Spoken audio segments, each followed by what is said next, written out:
അസ്സലാമു അലൈക്കും വറഹ്മത്തുള്ളാഹി തആല വബറകാതുഹു. പരിശുദ്ധമായ റബീഉൽ അവ്വൽ മാസം അതിൻ്റെ പകുതിയിലധികവും പിന്നിട്ട് കഴിഞ്ഞു. ഈ സമയത്ത് നാം എല്ലാവരും സ്വന്തമായിട്ട് ചോദിക്കേണ്ട ഒരു ചോദ്യം, അള്ളാഹുവിൻ്റെ പ്രവാചകൻ്റെ ജന്മം കൊണ്ട് അനുഗ്രഹീതമായ ഈ മാസം നമ്മിലേക്ക് കടന്നു വന്നിട്ട് പ്രവാചക ചര്യയിൽപ്പെട്ട ഏതെങ്കിലും ഒരു സുന്നത്തിനെ നമ്മുടെ ജീവിതത്തിൽ പകർത്താൻ നാം ശ്രമിച്ചിരുന്നോ? ഇത്രകാലം ചെയ്തിരുന്നതിൽ നിന്നും കൂടുതലായിക്കൊണ്ട് ഏതെങ്കിലും ഒരു സുന്നത്ത് നമ്മുടെ ജീവിതത്തിൽ കൂടുതലാക്കാൻ, ഇതുവരെ നിസ്കാര കാര്യത്തിൽ ശ്രദ്ധിക്കാതിരുന്ന ആളുകൾ അതൊന്ന് നിത്യേന ജീവിതത്തിൽ പകർത്താൻ, ഇത്തരം ചില കാര്യങ്ങൾ നാം നമ്മുടെ ജീവിതത്തിൽ കൊണ്ടുവരാൻ ഈ പരിശുദ്ധ റബീഉൽ അവ്വൽ കാരണമായി എന്നുണ്ടെങ്കിൽ നമ്മൾ വിജയികളാണ്.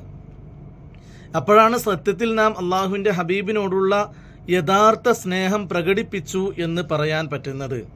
അല്ലാത്ത പക്ഷം എല്ലാവരും കൂടിച്ചേർന്ന് എന്തൊക്കെയോ പ്രകടനങ്ങൾ നടത്തിയപ്പോൾ കൂട്ടത്തിൽ ഞാനും ഒരു ഭാഗവാക്കായി എന്നു പറയാം എന്നതല്ലാതെ ഒരിക്കലും നാം ആത്മാർത്ഥമായി പുണ്യ നബിയെ സ്നേഹിച്ചു എന്നോ നബിയുടെ പാത പിന്തുടരാൻ ശ്രമിച്ചു എന്നോ പടച്ച തമ്പുരാൻ്റെ മുമ്പിൽ പറയാൻ നമുക്ക് സാധ്യമാകുകയില്ല.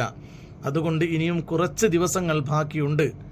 ആ ദിവസങ്ങൾ അവസാനിക്കുന്നതിൻ്റെ മുമ്പ് പുണ്യ ഹബീബിൻ്റെ പാതയിലേക്ക് നമ്മുടെ ജീവിതത്തെ കൊണ്ടുവരാൻ, നമ്മുടെ ജീവിതത്തെ സുന്നത്തിലായിട്ടൊന്ന് ചിട്ടപ്പെടുത്തിയെടുക്കാൻ അള്ളാഹു നൽകുന്ന അവസരങ്ങളാണ് ഇത്തരത്തിൽ അള്ളാഹുവിൻ്റെ ഹബീബിൻ്റെ ജന്മവും മരണവുമൊക്കെ ഓർമ്മിപ്പിക്കുന്ന ഈ മാസം.